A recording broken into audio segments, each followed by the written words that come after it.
Welcome to Playing with Fire, the podcast for people who are ready to custom build their love. We're talking about non-monogamy, however you design it, as an individuation opportunity. Want to leave the default and make your life spectacularly you? You're in the right place.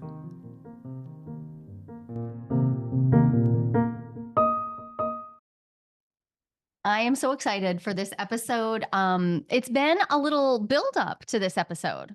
Jessica and David are back. Yeah, and which always a great conversation. But this time we came in with an agenda. We did. So this conversation is with Jessica Fern and David Cooley, who wrote the book Polywise together. Jessica Fern also wrote the book Polysecure, which I'm guessing most of you have already heard of, and the workbook, the Polysecure workbook. And we're asking them questions today. We brought in 6 questions. These questions came directly out of the year of opening, the people who are currently in the year of opening and working on their big relational stuff. And it was really interesting to get these questions because, in fact, every single one of the questions was asked in different ways by different people. So each of the questions is actually an amalgamation of multiple people asking about the same topic. And, Ken and I answer questions like this all the time, but we were really excited to bring 2 new perspectives into this query, this wonderful inquiry of what the hell are we doing in non-monogamy and what are we doing in our relationships and how do we do this better? So we took this distilled list of big struggles that people have been having, and we brought it to Jessica and David, and we said, "What do you think?" So we're going to hop right into the conversation. Jessica and David really need no further introduction, I think, to most people, but really go check them out. If anything you hear in here is of interest to you, remember Jessica and David work with people individually, and they work with polycules, and they work with people who are working through their non-monogamy, and they work with people who are working through conflict. Dave in particular works with a restorative relational process, and that's been coming up more and more for people who have been writing in about the podcast, is asking, what do I do about this conflict? Go over and check out the links for each of their sites. And I would encourage everyone to listen to this from the perspective of how does this question, how does it relate to my life? Whether that is my actual direct lived experience, or how does it relate to my imagination of what non-monogamy is and what it could be? There's something here for absolutely everyone. So have a listen. Jessica and David, thank you so much for coming back and doing Q&A. I love Q&A. Yeah, thank you. Me too. Yeah, thanks for having us back. So we have questions culled from a very particular environment. So we did, of course, let our larger podcast audience know that we were doing a Q&A. And also, we run a group program called the Year of Opening, and the people who are in the Year of Opening are doing a deep dive into relationship education. It's a really broad, we meet every week for an hour and have stretch homework to do in between on their relationship. So they're deep in the kneading of their relationship, kneading the bread dough of it. And they had some great questions for you. So most of these questions are from right inside the Year of Opening, and I'm jazzed to hear your answers. Perfect. Cool. Ken, do you want to kick off with enmeshment? Let's start off there. Yeah. So what would you recommend for a hinge partner who's working to unpack their own codependence and enmeshment while learning how to do non-monogamy well? Are there any particular actions that they can take? Go ahead, Jess. You go, Dave. No, go ahead. I'm still sort of coming out of another session right before this, so it'd be good to hear you warm up, and then I'll get my wheels going. Yeah, well, I think that we have an exercise on our chapter in Polywise, and you don't have to have the book I'll tell you the exercise, which is basically, doing a self-inventory of the ways you're enmeshed with that one partner. Yeah. And what are the behaviors that you're doing that are participating in an enmeshed dynamic? And really being honest, that self-inventory is also what do I get out of doing? There's pros, there's, benefits, so to speak, of these behaviors. And then also, what's the cost? Yeah. And then with that partner to request, let's do this exercise together, for them to have their mirror image of that, and really coming up with a plan of how do we start to make steps out of this. Yeah. Would you Right? say, have you seen people successfully step through a process of untangling this? And if so, how long? Like, what have you seen it take? Because I know I've seen a range. I'm curious what you're seeing. I see a range too. I agree. I think if you have both partners that are willing and able to sort of enthusiastically dive into this kind of work, then it can move relatively quickly.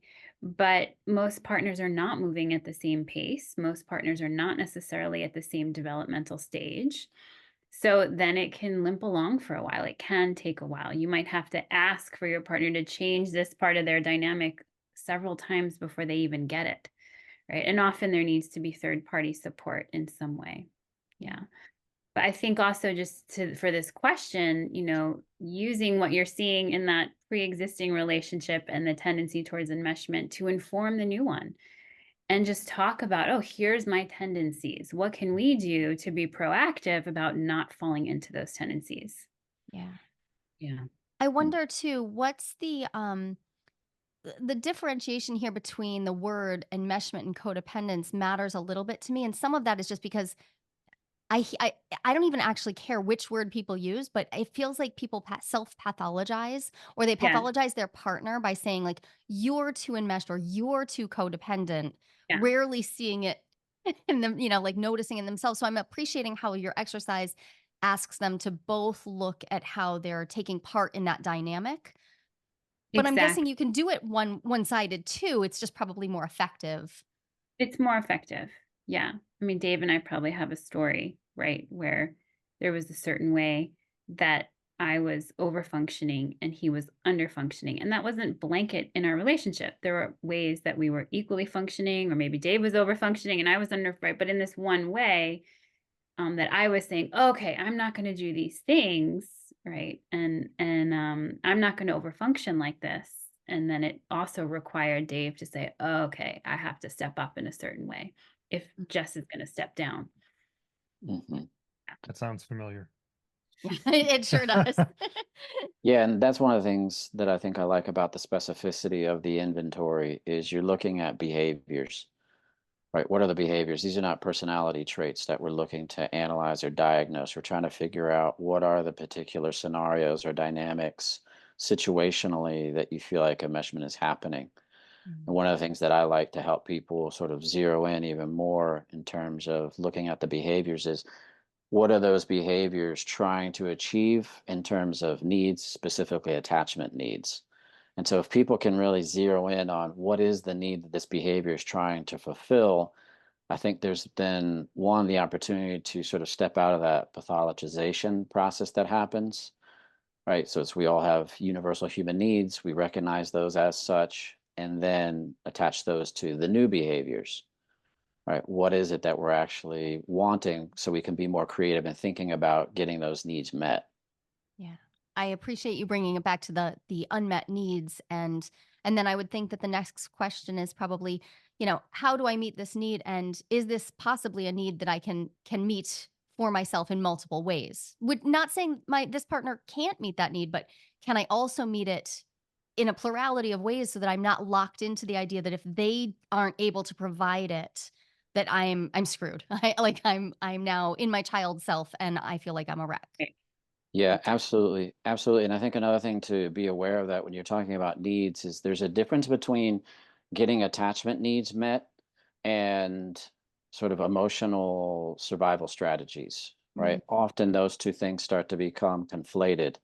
And so we really want to make sure that when we're talking about what we're wanting from our partners, we're not actually talking about emotional survival strategy, right? Where there's sort of a less conscious attempt to control ourselves or someone else's behavior through sort of I'm trying to create closeness or push away in a way that's more attachment, sort of attachment reaction versus really identifying a need. And yeah. so being kind of aware of the differentiation between a need and a survival strategy can be really helpful too. Yeah. That makes me think about leveraging the like what are the feelings that you want to have? You know, Yeah. the nonviolent communication method of like identify what the feeling is and what's the need under that? You know, if you want to get to this Right. feeling, what's the need that's unmet? But I notice people every day struggling with their strategies being mostly survival. So I'm glad you've named that. Yeah, Hmm. that's that it helps frame it. And so for this question with so this is a hinge partner bringing possibly their own enmeshment into a new relationship. And what I really like about this question is that they asked the question, because you can't do an enmeshment inventory if you don't think you're enmeshed, right? Right. It's So not step, being right. Right. yep, and then and like you said, you need, if you're going to work with your partners, they need to be on board with the idea that they have some level of enmeshment as well. And as Jolie was saying, and David, is the pathologization of it. If we set that aside and just say, well, okay, these are the ways that I try to meet these needs, the whole conversation changes. Yeah. That's right. Mhm. That's Yeah. right. And I think we can bring in the larger, like we talk about this, the monoromantic ideal is encouraging of enmeshment and codependency. That's no one's fault. I think the nuclear family setup is also just pushes us into this certain codependency that wasn't the case in previous ways of organizing human relationships and families. Right. Right. So there's a lot of factors at play that's like, this isn't your fault. This is really like how we're being encouraged to partner up. Yeah, and the byproduct is this enmeshment and codependency. Right. We're literally in these separate little boxes desperately trying to replicate a village. Totally, It's a right? big ask. It's a really Yeah, big ask. This exactly. leads directly into, I think, the next question, Yeah. Yeah, it which does. I'm not sure I planned it that well, but But here there, it is. boom. But it Um, happened. so the next question is, how do I manage the feeling that when my partner is getting closer to someone else, that in my head, that means that they're moving further away from me? Like there's just this split. They're getting close to someone else, and therefore it feels like they're moving away from me. What can I do? Hmm. Start with that one, Dave.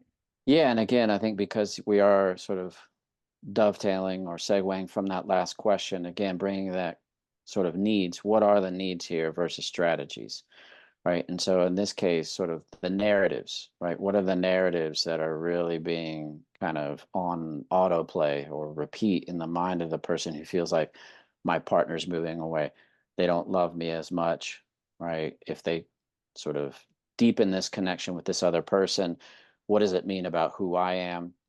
And so, what are then, if we flip those sort of from deficiencies or what's not happening, that's usually some cue about what we're wanting or needing in the relationship, sort of the original relationship, right? Often I see there's people wanting, for example, to feel special, to feel valued, to feel important, but they don't know how to ask for that.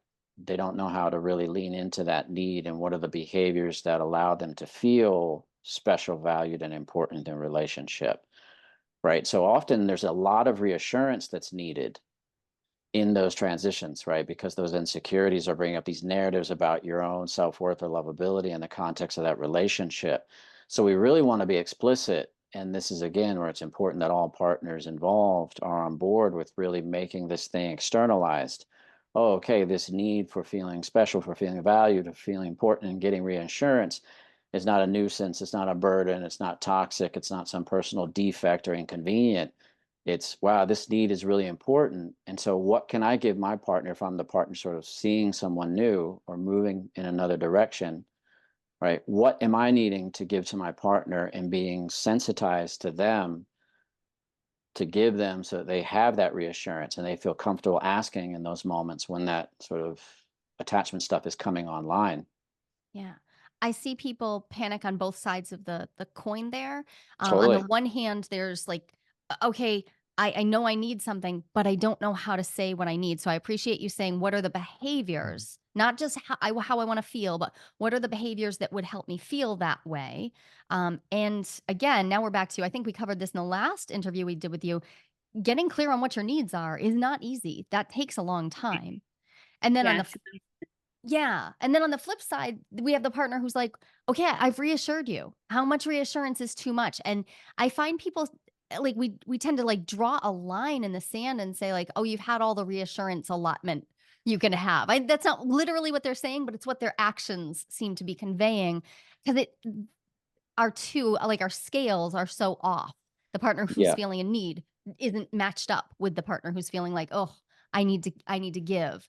I hear people then use the word over functioning, saying they're asking me to do their work for them when really Mhm. what they're being asked for is reassurance. But I also hear people saying, I want you to make me feel something Right. when rather than a behavior. So on both sides, there's room for growth there. Yeah. Yeah. Yeah. And for the partner that's being asked to give more reassurance, to not take it personal as if the reassurance you've given hasn't been enough or is about you. Or sometimes I see partners be like, oh, you're not trusting me. And they make it about this other thing now. And it's like, it's not about that. Yeah. You've been doing a great job. Right. Or the way the reassurance has been given is not landing. And that's where the behaviors also help, right? What really lands?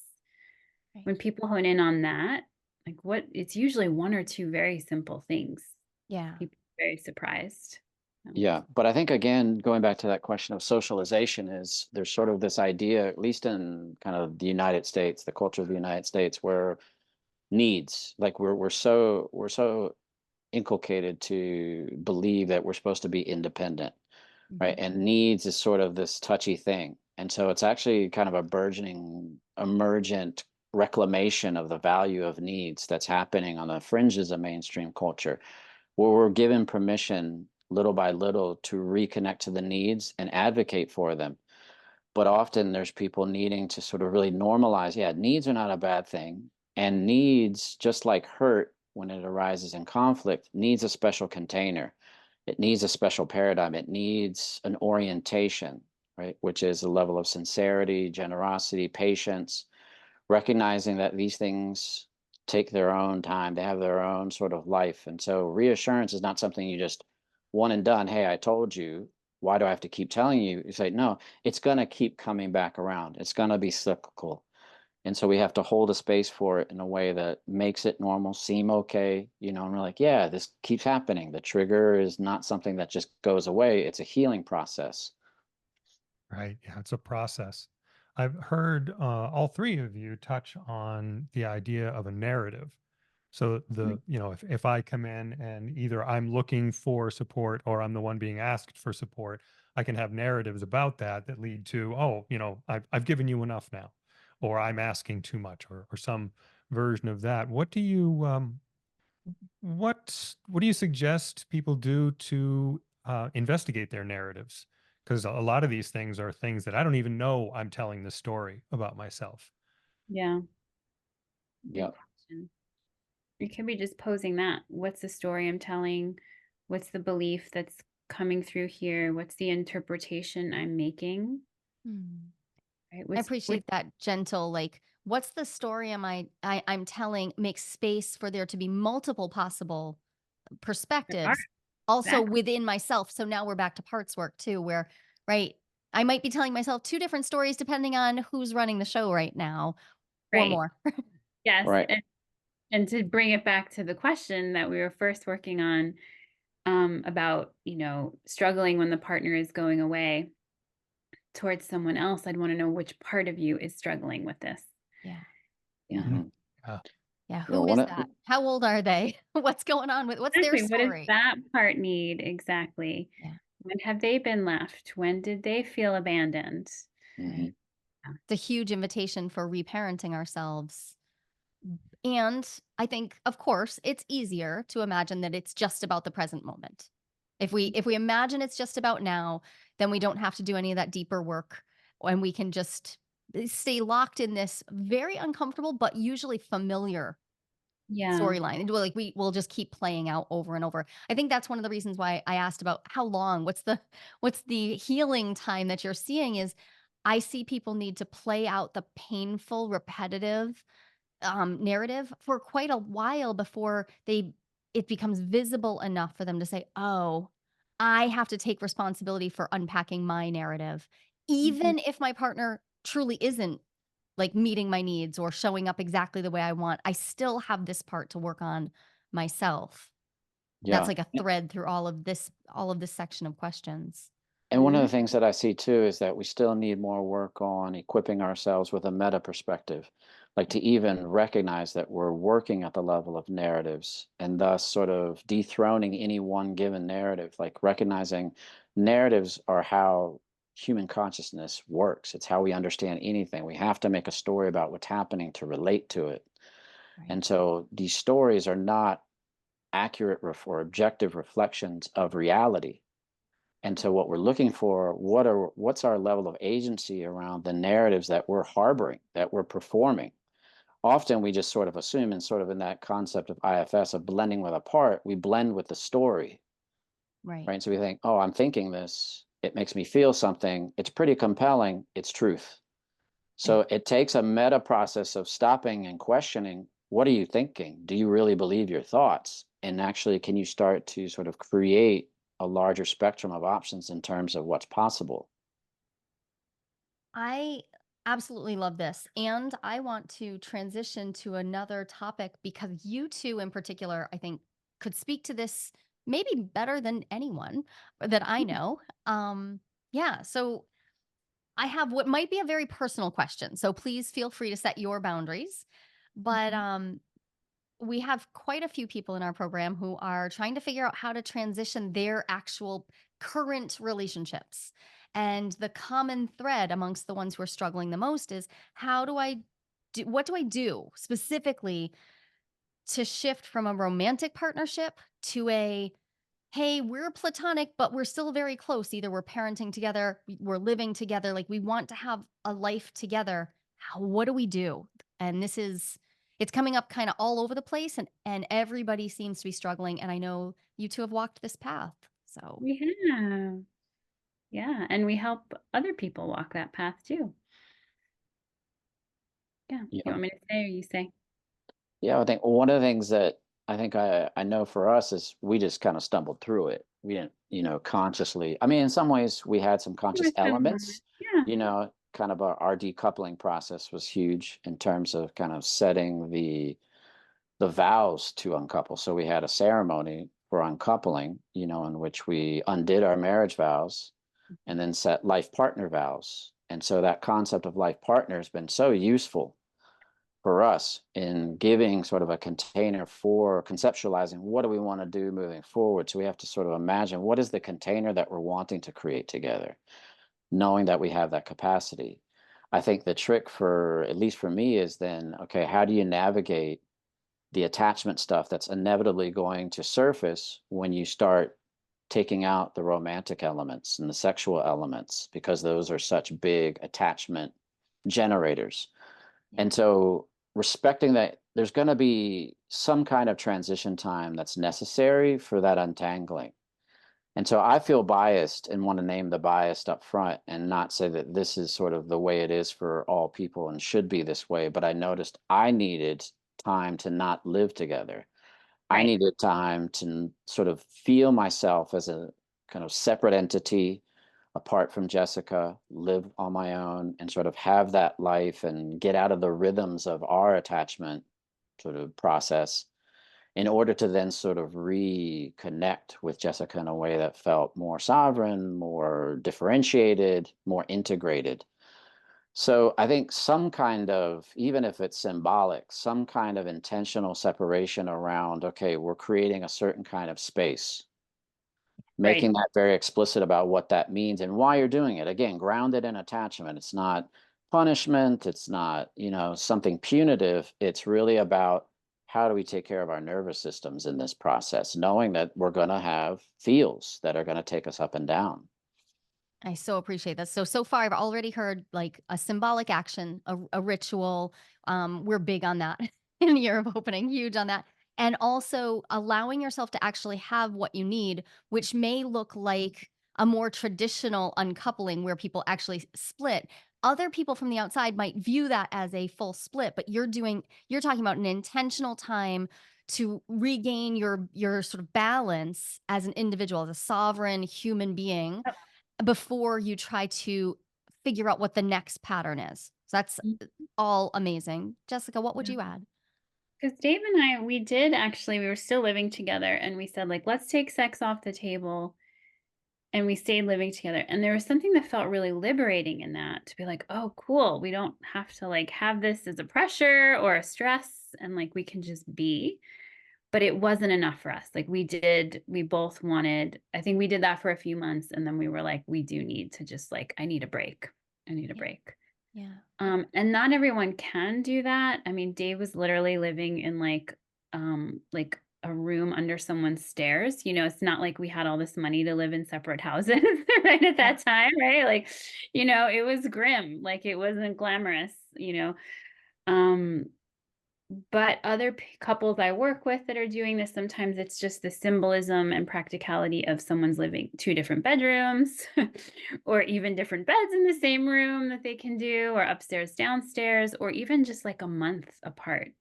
You know, so you're not going to live apart, but permanently, but staying with a friend for a month. Things like that I've seen really work. Yeah. Yeah. I've talked to several couples where I've, walked them through, okay, what is the commitment? It's like 2 months, 3 months, because I think it's at least a couple months just to get kind of a baseline. Okay, I'm Feel not in the yourself same again. space. Yeah, and Yeah. just be out of, again, like I said, sort of out of the perpetual triggering of whatever your particular attachment style is, and those mechanisms in proximity to the other person. Yeah. So setting that time, knowing that it's going to be temporary, but that you can lean into it, and there's a lot of intentionality there, and then reassessing, okay, what feels good after that time, but really committing to, okay, whether it's in the same home or not, saying this is what it's going to look like, these are the parameters, let's really honor it. Yeah. The thing that always stands out to me across the different relationships that I'm seeing attempt to disentangle while planning a future, which is different from disentangling from we're going to let go of any future. We're just going to let go. A theme that I see is that they wind up often leaning a little heavily into strategies that already didn't work, right? Like they're struggling because that thing didn't work already. And now they get a little space and then forget, hey, wait, we haven't actually healed that pattern. We haven't changed the narrative. So I appreciate you naming that it may take time, because I'm seeing a need for several months at least in order for things to start to even reform. And yet, as humans, we do like to rush stuff. We do. We really do. Yeah. Yeah, and I think that's exacerbated by our culture. We have a culture of that's been conditioned to expect immediate results, immediate gratification, and if it's not working today, something's wrong with the method. And yet we do need to learn a certain level of patience, because the nervous system doesn't care about the mind's expectations. And so separating those things, like what we're talking about is, what does the nervous system need? Right. Regulation. It needs regulation, and it needs to not constantly fight. Because if the thing that got you there is that you're locked in a pattern of fighting, whether your fighting is self-isolation and looks pretty quiet, or whether it's loud, that doesn't matter to me. But if it's an argument pattern that you're locked in, getting out of that is not simple. And yet we also have obligations and responsibilities that often keep us tied together. So I'm going to ask maybe an even harder and maybe more personal question, which is, what do you do when you're parenting with someone that you're disentangling from? Because there's child or children involved. Yeah. Yeah, I think that was what was really helpful, actually, is there was still a structure of the child to orient around. So our commitment to being co-parents sort of, I don't know, trumps everything. And we were still going to be kind and respectful co-parents. Yeah. I've seen people even do that with pets.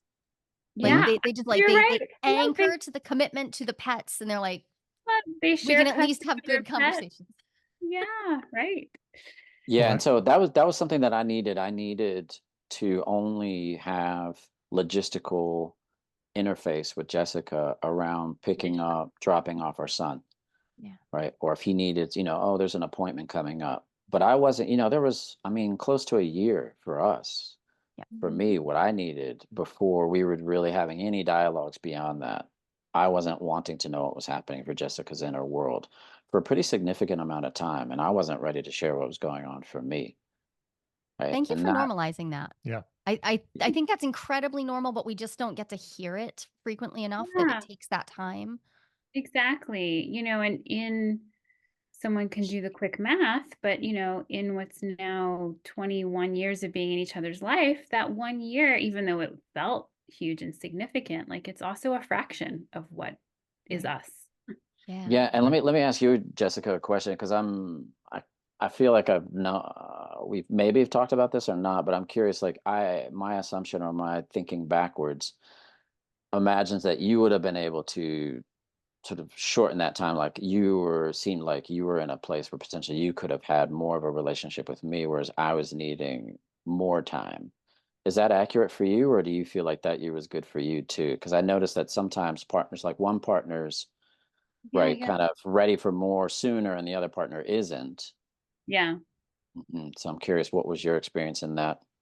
That's a great question. No, I definitely feel like I needed the year. Okay. And I do remember there were moments where spontaneously we would wind up processing something, or it wasn't like there was just logistics. So there was moments of that happened. But no, I think the year was good, but potentially I could have dipped in sooner. That might have a lot to do with my upbringing. Yeah. Yeah, thinking about the difference in our attachment styles and our interpretation of the ending and Exactly, what the ending felt different to each of us for different reasons. Yeah. hmm Yeah. Yeah. The Exactly. meaning behind it and the story sounds like it influenced each of you differently. Oh And I'm yeah. Yeah. guessing also you were having very different lived experiences, because that's another piece to this puzzle is um, when there are children or any previous responsibility like elder care, household care, pet, all of it. Usually I'm seeing that there has been a struggle around division of labor, emotional labor and physical labor, that now can become really like much safer in one way, because there's a conversation about logistics. We're going to talk about logistics and get it maybe down on paper finally, but what are we actually doing? But also there's an invitation to like, oh, this is the place where I could still poke this person who I kind of love and I kind of hate right now. I'm really struggling. I could poke them through this angle because we still have Yeah. this tie. And not just poke, but pull, like Yeah, I could for also pull whatever them in. attachments Purple. I'm still Yeah, using. totally. Yeah. Right. Yeah. Yeah. I think we did much of that, thankfully. No, But and I I think the work like that we were go ahead. what I like hearing in your story is the and we're just touching on it because a lot of this is personal and the details I'm sure are even more complex, but the complexity of it, because I feel like I'm seeing a lot of people thinking, okay, I want to change our relationship from like this to something else. And so it just will. And there won't be any leftover connection. It will simply change, and from that moment forward it'll all be different. Like we'll put a different label on We'll it put and a it'll be different, different. and it'll and what I'm hearing you do is acknowledge that, yeah, there was no, you're two people, and Yeah. you interacted in the ways you interact, and it wasn't just a simple like splitting change. Right. Uh, and that said, I also really liked hearing you saying, okay, so we had a ceremony where we we undid what we said we were going to do. We undid our previous vows and made new ones. Because Yeah. so often I'm seeing people saying, okay, it's just going to be not that, hmm Hmm. with no vision for what's next. And I think Yeah. Yes. that's amazing. Yeah. The revisioning was very important. Mm, beautiful. Yeah. And that sets a level of intention that I Mhm. think would help orient me in some really rough moments, right? There's sort of in moments the temptation to lash out or project my hurt. I really had to do some very active grounding and remembering of what my vows were to co-parent and what that means to me. One of the things that I do with a lot of parents is talk about when they're really struggling with their hurt towards their partner, what is the parent that you want to be? What are the values of that kind of person? And so if you're wanting to be this kind of father, this kind of mother to your child, what are all those different elements? Because that's going to then determine how you show up in moments when it's like, yeah, you're feeling hardness, you're feeling edge, you're feeling walls, but can you still be respectful because your goal is to really be that person that you say you want to be? Yeah. And so that really was a big guardrail for me, is like, can't say this thing that's really like active in me because it's not in accord with what I said I want to be for myself and for my son. Right. And this was a huge growth process for Ken and I each, because we each split from someone who we have children with, while Mhm. also, and I was partnered to one of them. It's all very complicated, but what I find is that the aligning to your values, it sounds great in the therapeutic room, and then when I actually get out and I'm dealing with somebody who I am feeling hurt by specifically, it's not that Yeah. I'm feeling angry at them, I'm feeling hurt by them. It is so hard. I need real physical reminders. Like I bought jewelry to remind me like who I needed to be, and I would like feel the rings and like, okay, remember, remember, remember. It was still really hard. I just want to give everybody credit. It's hard. Yeah. This isn't just Yeah, a decision you make one day and then it's easy. It's hard and worth it. exactly. Absolutely. Like most things. Yeah, right. Well, while we're talking about hard and worth it, let's talk about metamours. Mhm. Because when we talk about transitioning from monogamy to non-monogamy, one of the primary differences I see people um, underestimate how challenging it will be is, what is exactly a metamour and how will I relate to them? And the question that we got was pretty open-ended. Like, how can I either like build, or more, even more commonly, repair and rebuild metamour relationships, my partner's partner? How do I rebuild those relationships with my metamours when resentment and misunderstandings have maybe started to pile up already? What could I do? And I know on the one hand, like, relationships are relationships, but there is something very tender about the metamour relationship where we don't we don't have a lot of models. We don't get to see the inside of it. So I am very curious what both of you have to say. Mhm. Yeah. They should go do a restorative relationship conversation with Dave. That's a great That's a idea. great idea. Fantastic. I I think, mean, and there was a specific element that was called out when the question was asked was, how do we move away from competition yeah. as metamours, which totally leads right to Dave. Yeah, that Yeah, yeah, and I think segueing from that concept of competition is, one of the things that I talk about a lot in my practice, and it's in the book Polywise in chapter 4, is how do we start to recognize the ways that we've internalized an adversarial paradigm in Mhm. terms of how we deal and respond to conflict, right? How do we handle hurt is the central question of my work. And so when we feel hurt by someone, it's paramount that we're able to recognize sort of the tentacles and influences of an adversarial paradigm, which again has nothing to do with who we are, who the other person is, but our beliefs and ideas about how we respond to someone who's hurt us. Most of those, for many people, are not conscious. We're unaware of the ways that an adversarial paradigm lives in us, and then we perform it when we feel hurt. So, making a very big consciousness shift from an adversarial to a restorative, or another way to say restorative is relational consciousness, Yeah. right? How do we humanize the other person? How do we invite them into a conversation where we're expressing our hurt in a different way and holding space for their hurt in a different way?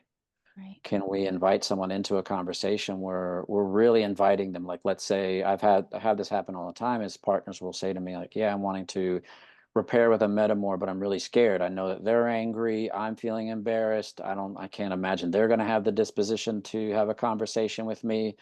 When I send emails back and forth, it just seems to get worse. And what I say to them is, you need to send an invitation to just hear. Don't anticipate having a first conversation. Don't anticipate being heard. Yeah. Just invite someone into a space to say, I just want to hear the impact of what this has been for you. mhm, And I just want to hold it, not respond to it, just really hold it and have you feel like I'm hearing you. And we walk away with you at least feeling like I've heard you. And that's a first step to rebuilding. And so I've heard many people come back to me like, wow, that was amazing. I sent this email. It was really a sincere, just invitation to be heard. And they were kind of floored by it, not expecting that, because who does that? Mhm.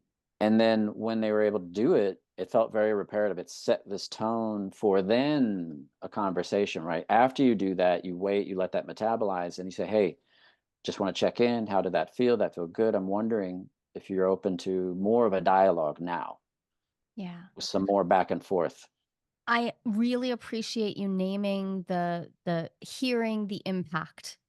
Yeah. Just hearing the impact and making space for that. And I want to encourage people, um, it's really normal in this world that we live in to need a third party to hold that container. Because I see people actually like getting the idea and attempting to hold that conversation that isn't really a conversation. It's a receiving, and it feels awkward. Like we haven't been trained for it.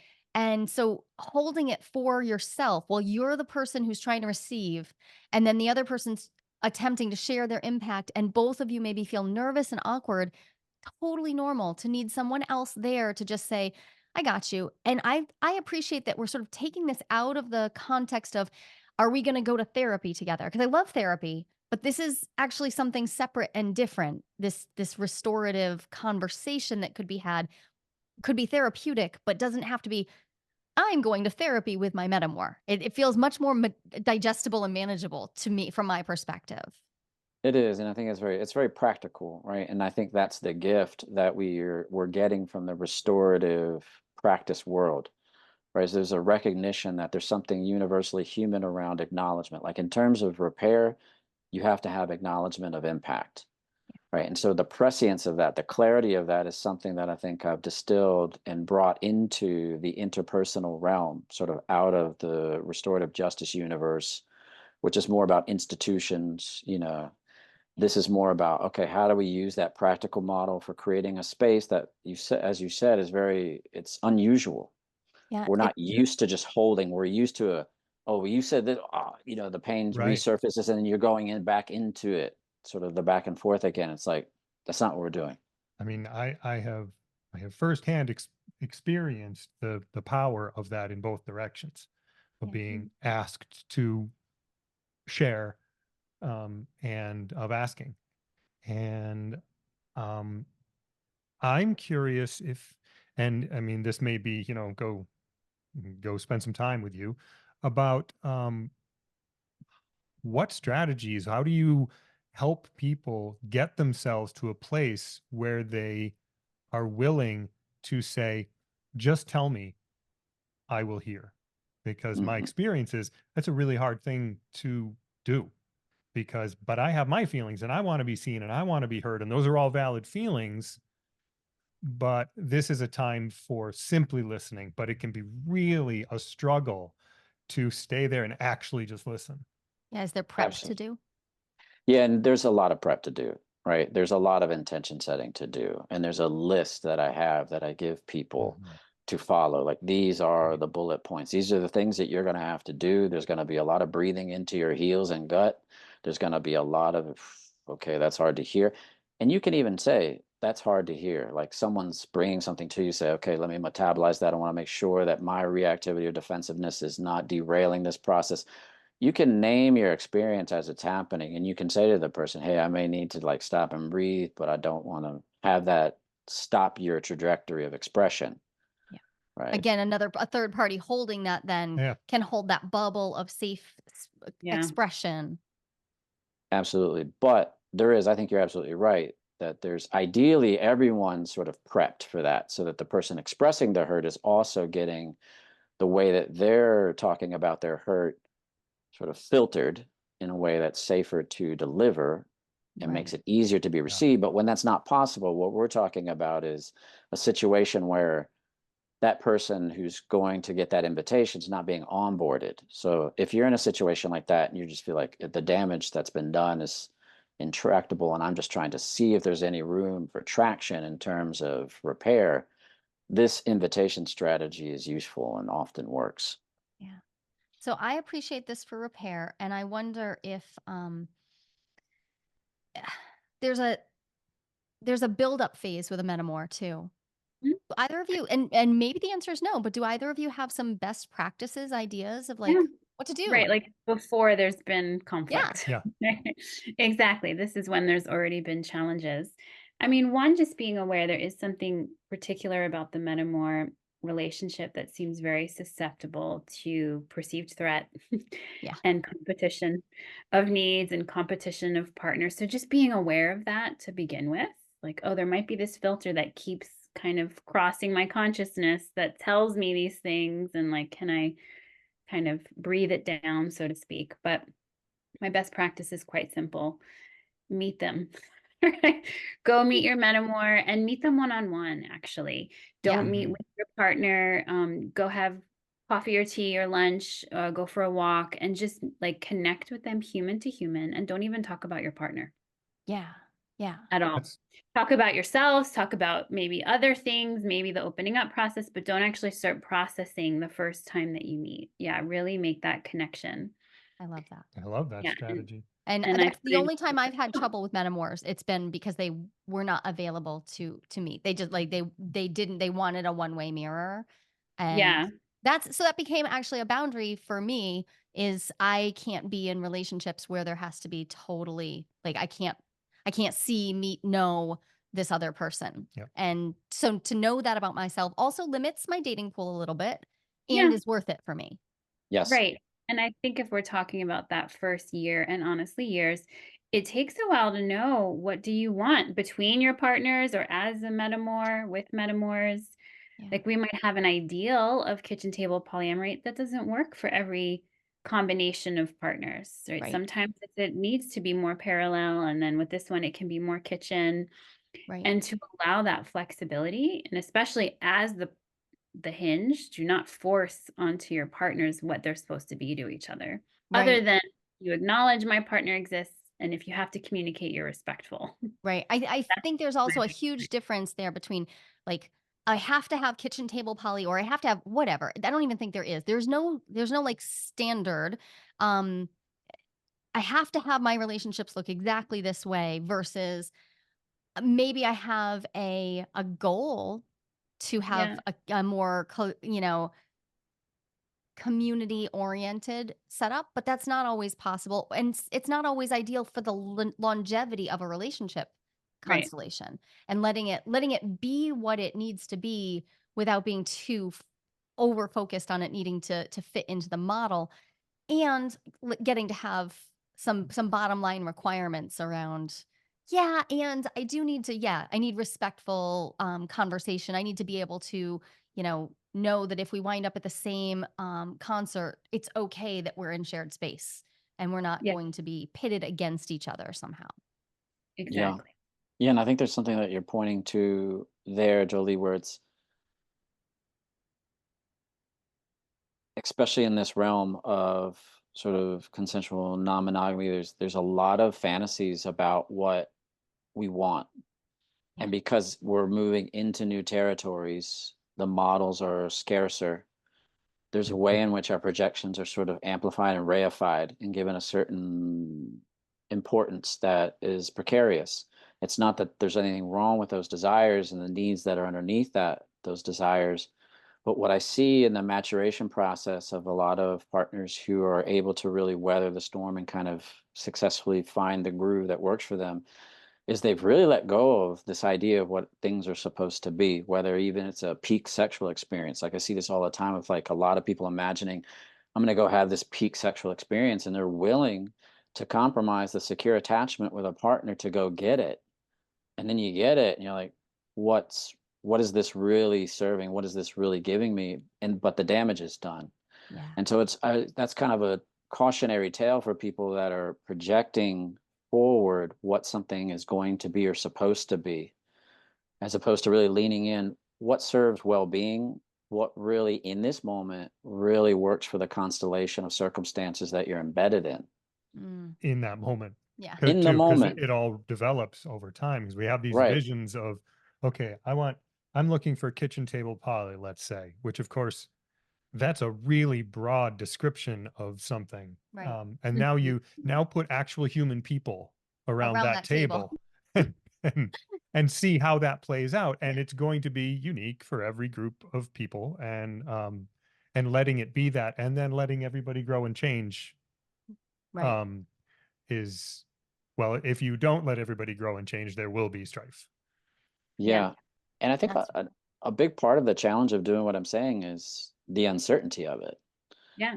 I think in Right. this culture, we're not really steeped in sort of an appreciation or value of embracing uncertainty. We sort of resist in this society. We kind of buffer ourselves as much as possible from uncertainty. And yet, that's really at the heart of so much of the invitation of the journey into different relationships is it's not about control. It's about seeing what happens and being okay with things that you can't predict ahead of time. oh Yeah. yeah. Right. I'm thinking like Dave has had an ex and I've had an ex. We'll leave their names out of it, but they've each lived with us. Yep. And they were great in their ways, but it didn't work out. Right. And what's funny to me now is Dave's partner, current partner, and my current partner, I think we're like, oh, that would be easiest for them to live with us. But the logistics of the multiple families doesn't work right now, but it might down the road. Right. And not getting overly prescriptive Yeah. is a really Yeah. big deal. So It's an that actually, invitation. yeah, it's an invitation. That leads perfectly. I know we only have a few minutes, but I have a question that I think it perfectly piggybacks on, which is, what would you recommend for people to help meet attachment needs? Like really meet those attachment needs when they have long distance partnerships. Long Mm. distance is so much different from, hey, we should get together and co-regulate an embodied space. What would you suggest? This is a whole talk. I know it is. Have a I whole know it's hour a for whole this talk. one. We Yeah, can come because back because Yeah. we could go for a whole hour easily Dig on into that. that more. yeah, well, it's getting creative and it's understanding what your attachment needs are, what your love languages are, and how do you meet those when you're apart, right? So I have my partner that doesn't live with us. We spend 2 or 3 nights a week together, and then we're apart. And we're great when we're together. We have quality time love language. We have physical touch love language. We rarely have any conflict when we're together. And then all our conflict is when we're apart. Right? Yep. And so we've been having this dialogue of, and we're an hour and 20 minutes. So it sort of is this like long distance. Mm-hmm. How do we connect? How do we meet those attachment needs? And they're different for each of us. So I need more words of affirmation. I need like just a note or two every other day that says something sweet or something sexy. And I find, oh, that really supports me. Yep. Right. He has a different need that he asks for. So, and it's not like we've been fine tuning that over time as well. Sometimes it's a video call. Sometimes it's just a voice memo. Sometimes it's doing a shared activity long distance. I know Right. Multi-Amory has a great podcast on long distance relationships and they give tons of tips. So Yeah. yeah. I'll reference that because I was thinking about that exact episode Yeah. and thinking about too how I noticed that like the fights do tend to go Yeah. up when we're apart. And Sure. maybe this is true for you too, when we use texting to Yep. talk about feelings, especially. Like texting for like making the next date is one thing, but texting for talking about feelings or trying to process conflict.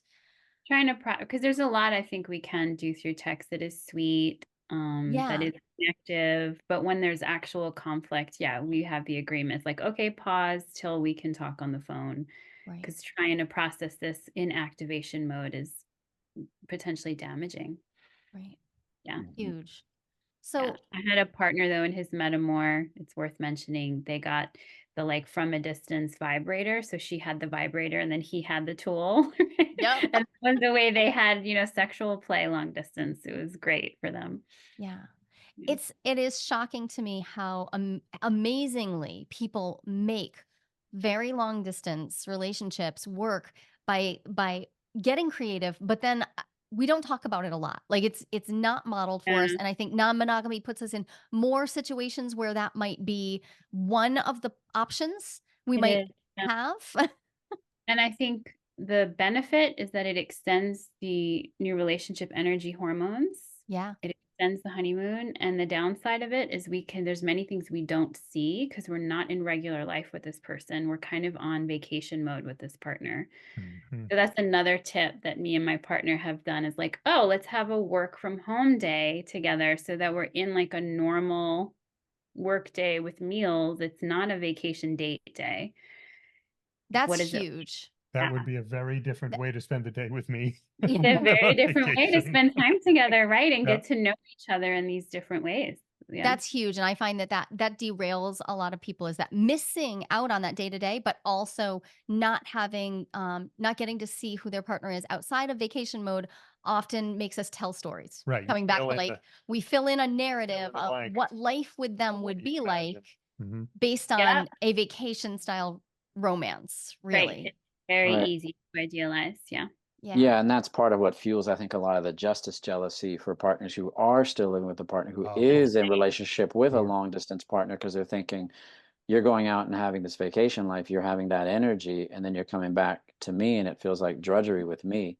Yeah. And so that's something we have to be careful too. If that we are in that scenario and we have long distance partners, we need to make sure that we're not just sort of investing our juicy, passionate, really engaged energy only externally. So there has to be a lot of intentionality and consciousness and awareness around making sure there's some of that cultivating intimacy with the relationship with whom we are sharing that kind of domesticity with. Right. Oh, we could talk to you literally for hours. Thank you so Right. much for answering these This delicious has been questions. great. I Yeah. know that the people who pose them are going to be really We're happy gonna to be have very them happy. answered, but also I know that this is a wealth of information shared. Tell everybody how to follow up with you, each of you independently, because you each have your own practices and you do different things. We do. Just jessicafern.com is my website. People can find me there. Yeah, and for me, it's restorative.relationships.com. Excellent. Well, we'll Yeah. make sure those links are in the show notes. Thank you so much, Thank each of you. you, for joining Yeah. Yeah, us. really Thank good you to So see so both of you much. grateful. again. Yeah, thanks for Yeah. having us This is really back. great. Thanks. Bye. Right. Care. There's no one right way to design your relationship. And lots of people, actually about 25%, according to a recent national survey, are interested in some type of open relationship.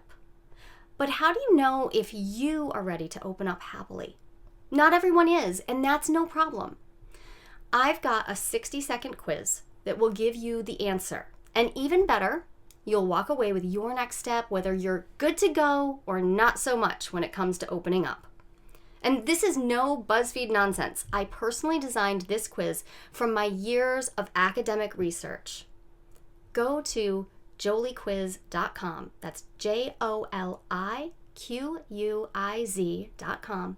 And find out if you're ready to open up happily and what to do if you are or if you're not.